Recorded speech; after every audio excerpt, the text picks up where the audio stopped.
En cette veille de la fête de la Pentecôte,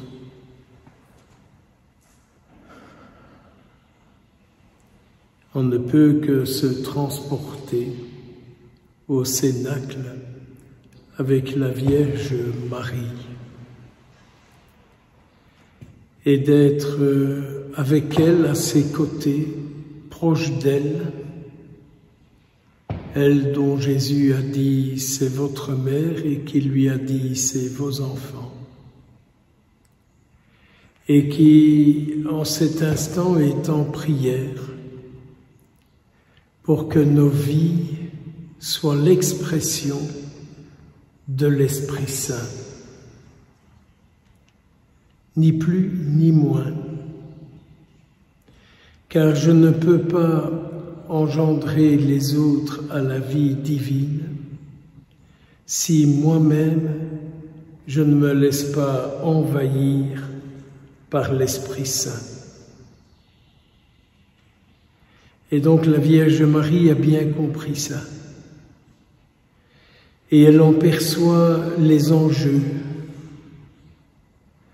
La Vierge Marie perçoit les enjeux face à ce que chacun de nous vivons. Et la Vierge Marie prie pour tous ceux qui mettent la division. C'est ce que nous lui avons demandé dans l'oraison d'entrée. Qu'à l'intercession de la Vierge Marie, nous soyons unis d'un seul cœur dans la prière. Et là, il y a peut-être un petit examen à faire. Nous prions ensemble. Si je sors d'ici et que je fais la gueule à quelqu'un, est-ce le signe que nous avons prié d'un seul cœur? Est-ce que c'est le signe que je suis là pour moi ou que je suis ici pour la construction du corps du Christ? Réfléchissez, méditez et regardons chacun, chacune si notre vie, notre prière est le signe d'une unité. J'ai pas dit uniformité, mais unité.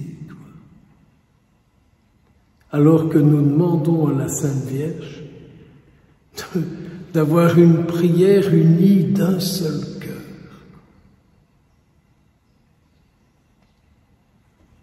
Il y a un solide travail à faire.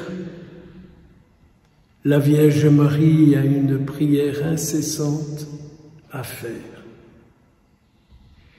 Et pour que nous puissions vivre d'un seul cœur, nous lui avons demandé qu'elle nous obtienne la grâce d'être remplis de l'Esprit Saint.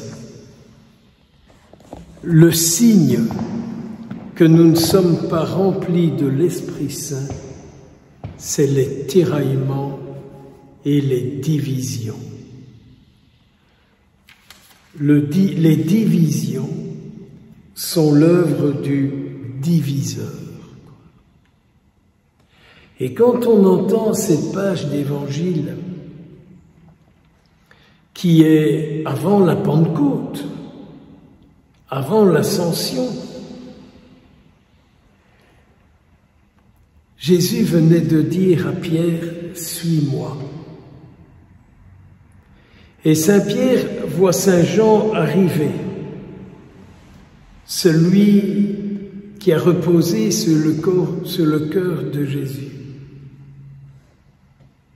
Et au lieu de voir la joie d'un disciple qui vient les rejoindre, directement il se mêle de la vie de Jean.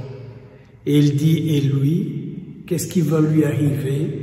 Il va vivre jusqu'à quel âge? Qu'est-ce qui va se passer?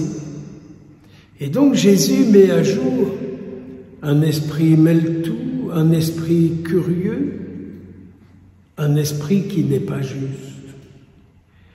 Et donc Jésus dit à Pierre, mais ne te laisse pas envahir par cet esprit qui ne t'apportera rien.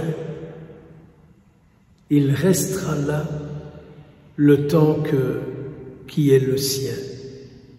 Et ça ne te regarde pas. Donc c'est peut-être une délivrance à demander au Seigneur, de ne pas nous encombrer de ce qui ne nous regarde pas. Mais en cette veille de Pentecôte, de demander au Seigneur, par l'intercession de sa Sainte Mère, un esprit qui nous unit à lui en toutes circonstances. Et vous avez remarqué aussi dans cette page d'Évangile que la réaction de Saint Pierre a fait courir un bruit. Le bruit que Saint Jean ne mourrait jamais. C'est quand même fou qu'une parole idiote lancée, qu'une parole qui ne vient pas du Saint-Esprit, fait courir un bruit terrible, quoi. Peut-être aussi alors que nous pourrions, avant la fête de la Pentecôte, demander au Seigneur qu'il nous apprenne à nous taire et à pas faire courir des bruits qui ne sont pas justes. Car les bruits faux, les paroles fausses qui ne viennent pas de Dieu, elles se répandent très facilement. Nous savons tous ça. On fait tous l'expérience des paroles qui ne sont pas justes et qui sont diffusées et qui continuent d'être diffusées parce qu'on est plus intéressé par les paroles qui ne sont pas justes que par les paroles saintes. Demandons au Seigneur qu'il nous délivre de cet esprit qui pourrait nous pousser à faire croire et à diffuser des choses qui ne sont pas justes.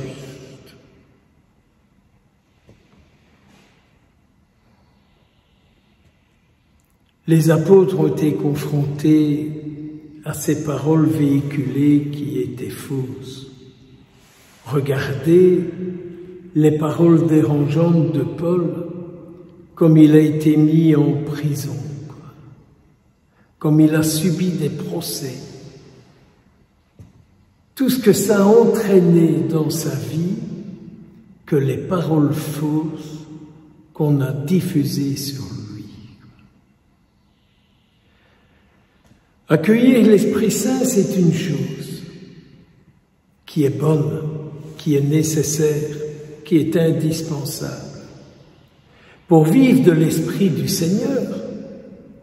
Mais l'Esprit Saint, c'est aussi l'Esprit de lumière pour que notre vie soit éclairée, pour qu'en fait, nous ne soyons pas victimes d'esprit qui ne vient pas du Seigneur et que nous diffusons. Donc l'Esprit du Seigneur nous défend contre les mauvais esprits auxquels, malheureusement parfois, nous donnons vie. Demandons au Seigneur de ne pas répandre des esprits qui n'ont rien à voir avec lui. Et ainsi, le jour où nous serons face à lui, nous ne serons pas tout rouges de tout ce que nous verrons qu'on a diffusé comme esprit destructeur. La Vierge Marie prie pour vous, prie pour moi, elle prie pour nous. Que nous puissions accueillir cet esprit de force, cet esprit de lumière, cet esprit de communion. Au nom du Père, du Fils et du Saint-Esprit.